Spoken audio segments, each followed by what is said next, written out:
Magandang kaliwanagan po sa ating lahat. Ako muna tayo magbabahagi ng katotohanang kwento na nagmula sa kalangitan. Ang kaligtasan ng bawat isa. Kwentong babasahin kung sino ba talaga ang nagtarak ng tungkod sa tubig na naging kulay dugo. Aking kong babahagi ang talambuhay po ng ating kapatid na si Romanos, ang nagtarak ng tungkod na nagkulay dugo ang tubig. Pumanaw ko siya noong 31 ng Disyembre 2020. Magandang kaliwanagan sa inyong lahat. Ako ay bago na inyong naririnig mga kapatid sapagkat nais ko rin magbahagi sa inyong lahat. Ako nga pala ang inyong kapatid na Romanos na ngalan. Ako'y naging isang mortal na siyang tunay. Sa napakatagal na panahon, kapatid, ako ay ngayon lamang bumukas. Ngayon lamang bumukas ang pintuan ng kalangitan na siyang tunay. At sa panahon noon na ang naghahari pa ay ang isang haring Calypso ng ngalan. Ako noon ay sa kapanahonan na yaon, napakatagal na noon sa panahon na yaon. Ngunit ako noon, kapatid, ay isang alipin na noon napakasisig at napakalaki ng katawan. Na noon ako'y isa sa pinagkalooban. Noon ay kami ay isang unang nakatuklas noon sa makinang na mga bato at sa napakagandang nilalang ng lupa. Kami noon ay nagpatayo ng napakalaking dinong. Noon, kapatid, ako noon ay nanirahan sa bayan ng Sulan. Kapatid, ito ay ang bayan sa ngayon na tinatawag na Jerusalem. Ang bayan na noon na Sulan, nangalan ay ang bayan sa ngayon na Jerusalem, nangalan. Na noon sa amin ay may nagpakilala ng tunay. Nasasambitin at pananaligan ay ang amang liwanag sa kalangitan. At noon, sa panahon na yaon, ay ang aming sinasamba ay ang isang hari. At ang ngalan ay Haring Calypso. Na ang aming sinasamba ay ang haring yaon na aking itinuran. Noon ay mayroong dumating na isang napakaliwanag at siya ay isang liwanag lamang. Ang ngalan ng napakalaking liwanag na yaon ay isang ngalan, ang kanyang itinuran. At ang sabi, ako ang Diyos at ang tanging sasambahin ay ang Ama sa langit. Ang amang liwanag sa kalangitan. Yun po mga kapatid, pumanaon po ang ating kapatid na Anghel Diyos sa kalangitan at kanyang itinuran sa mga tao na ang tanging sasambahin ay ang ating Ama sa langit. O mga kapatid po, ang Diyos sa langit ay isa lamang din nilikha ng ating amang liwanag sa kalangitan. Kaya po ang ating sasambahin ay ang ating Ama sa langit, ang ating amang liwanag sa kalangitan. Ito po yung sinabi niyo mga kapatid. Ako ang Diyos at ang tanging sasambahin ay ang Ama sa langit at ang amang liwanag sa kalangitan. Sabi po na itinuran po ng Diyos sa kalangitan. At napakarami na doon ang lumuhod, kapatid. Ngunit ang mga tao ay hindi nakinig sa iba. Iba pa itong tinuran at kanila na lamang pinakinggan ay ang tinuran na ako ang Diyos, na tinuran ng liwanag. At nawala sa kanilang kaisipan ang ngalan ng amang liwanag sa kalangitan. Ang tinandaan lang lamang ng mga tao noon ay ang Diyos na ngalan, mga kapatid. Kaya ito po'y kumanak. Pero hindi nila pinakinggan ang karugtong ng tinuran ng Anghel Diyos sa kalangitan. Ang kanila lamang pinakinggan ang itinuran na ako ang Diyos, na itinuran ng liwanag at nawala sa kanilang kaisipan ang ngalan ng amang liwanag sa kalangitan. Hindi sila nakinig kahit ang liwanag ay nawala at ang itinuran na lamang ng mga tao ay nakilala natin ang Diyos na kailang tinuturan noon. Aking kapatid, ngunit hindi nila pinakinggan at ito ay isang anghel lamang sa kalangitan. O ang mga kapatid, ang Diyos sa kalangitan ay isa lamang anghel sa kalangitan na siya nilikha ng amang liwanag sa kalangitan. Ang Diyos na ngalan ang kanila nang lamang itinanim sa kanilang kaisipan. Purihin ang Diyos na sa atin ay nagpakilala. Iyon na lamang ang kanilang tinuran, kapatid, ngunit ang aming hari noon ay nagalit. At sinabi, ako lamang ang siyang tanging luluhuran. Luluhuran ninyo lahat, sapagkat ako ang inyong hari. Sa edad ko noon na 111 taong gulang, ako ay umalis noon sa aking kapatid. At ako'y nagtago. Ako na roon ay nanirahan sa isang bundok, ngunit isang liwanag ang aking nasilayan noon. At sa akin ay nagturan at ang kanyang tinuran. Aking anak, ika'y tumingala. Ika'y manalig at manampalataya. At sa dilim ay ang liwanag ay babalot. Ako noon ay napaluhod doon sa liwanag. Ako ay lumuha, papatawarin ako. Amang liwanag sa kalangitan, sapagkat hindi ko napakinggan ang mga itinuran noon ng inyong pinubaba sa amin. Kaya't patawarin ako sa aking mga kasalanan. At ang liwanag na iyon ay nawala. Noon, kapatid, habang ako'y ay naglalakad doon sa isang liwanag, muli ang aking nasilayan. Ito ay isang anghel na sa akin noon ay nagpakilala, kapatid, at ang kanyang itinuran sa akin. Aking kapatid, manalig ka at manampalataya sa ating Ama sa langit. At ikaw ay pagkakalooban ng sandata, iyong tanggapin, tuminghala ka at tumawag sa ating Ama sa kalangitan. At ang liwanag ay darating. Ang liwanag ay darating sa pakikipagdigma sa dilim. Ako na lamang ay nagising noon ng biglang, sapagkat sa pagsikat ng araw ay ang akala ko ay lahat ay isang panaginip lamang. Ngunit ako ay nagkaroon ng isang tungkod na aking hawak na sa aking kamay, na siyang tunay. Ako na ay naglakbay, kapatid, habang ako ay naglalakbay, aking napag-isipan na bumalik sa isang kaharian.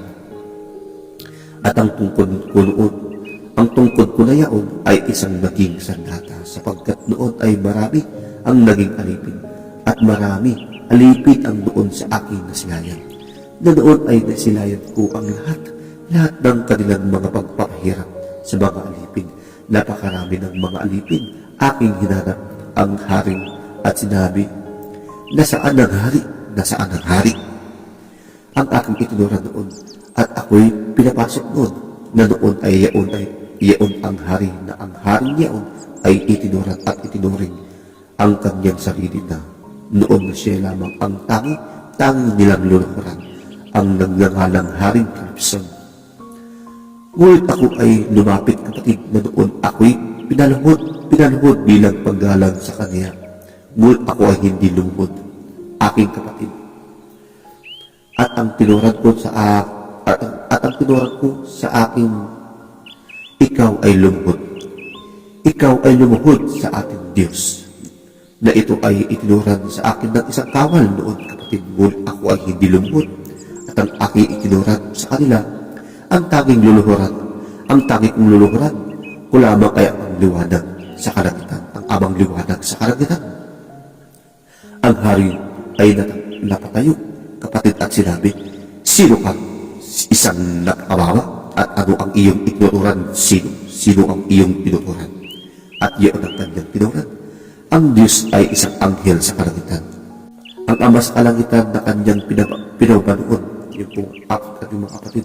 Ang Diyos ay isang anghel ng Ama sa kalangitan na kanyang ipinababa noon. Iyon ang aking itinuran sa kanya. At siya noon ay naggalit sa akin, kapatid. Walang katotohanan ng iyong tinuturan. Sino ang iyong Ama na itinuturan?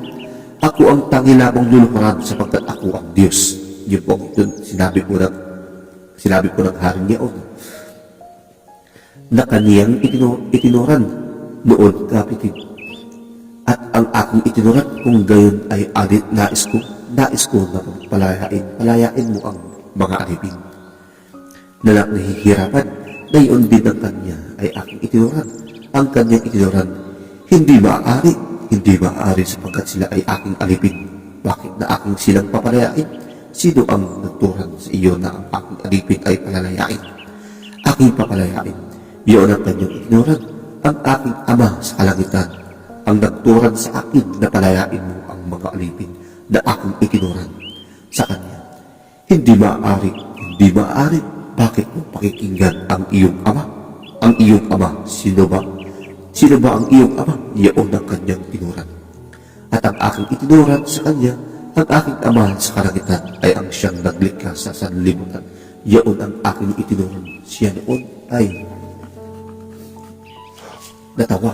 natawa noon, kapatid, at kanyang itinuran sa akin, kapatid. Nasaan?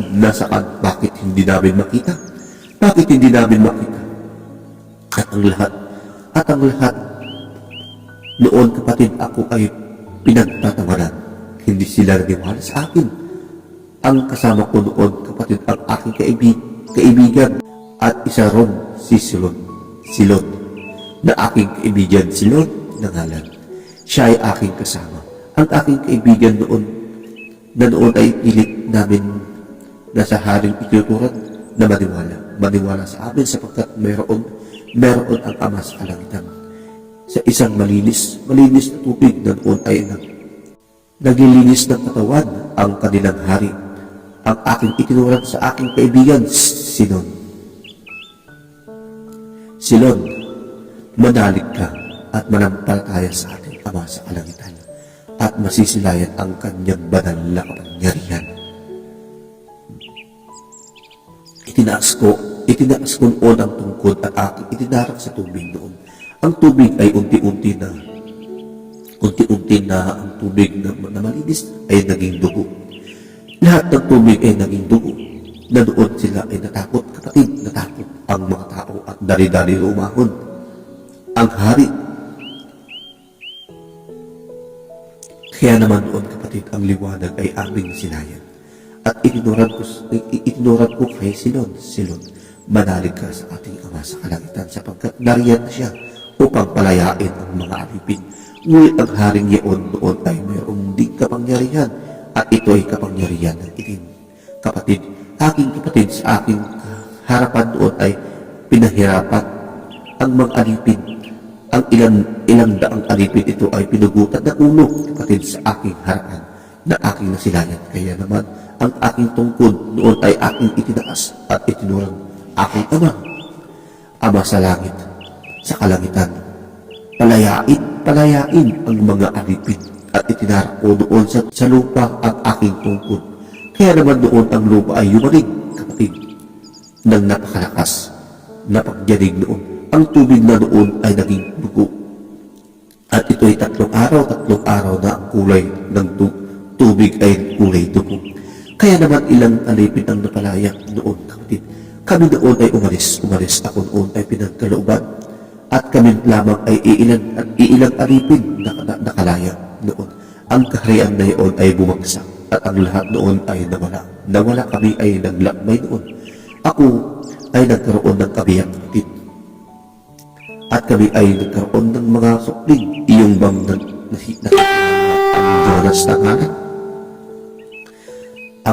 Ang Espidia Propeta Jonas na ang ama ni Abraham, Muhammad, Bendayos, Moseo at Moses na siyang tunay. Aking kapatid, kung sino ang kanyang ama, sino nga ba ang kanyang ama? Ang kanyang ama, kapatid, ay ako. Ako yaon ang ama ni Jonas, kapatid, na siyang tunay. Ang bilang ng aking supling ay 3, ngunit lumiko ang 2. At ang aking anak na Jonas ay siya lamang ang nagpatuloy. Ang ngalan ng aking kabiyak ay Kalida, kapatid. Ang bilang ng buwan noon ng aking itinarak ang tubig. Ang aking tungkod na naging kulay dugo, ito ay nasa bilang ng 20 at siyam. Naging kulay dugo ito ay nasa bilang ng 20 at siyam ng bilang ng buwan. Ang buwan na noon ay Mineros na ngalan at ang araw na iyon ay 2. Ang aking kaarawan ay, kapatid, na sa bilang ay wala na sa bilang sapagkat ito ay nasa bilang ng 40 at 3. Ako ay namayapa dahil sa katandaan sa edad na 300 taong gulang, kapatid. Ang aking edad noon ay aking itinarak. Ang tungkod na ito ay naging dugo. Ako noon ay nasa 180 at siyam, kapatid. Ang kaalaman ninyo ay madaragdagan pagpatuloy lamang magpatuloy. Madadagdagan pa ang mga anghel sa kalangitan na siyang papanaog upang magbahagi sa inyo ng katotohanan.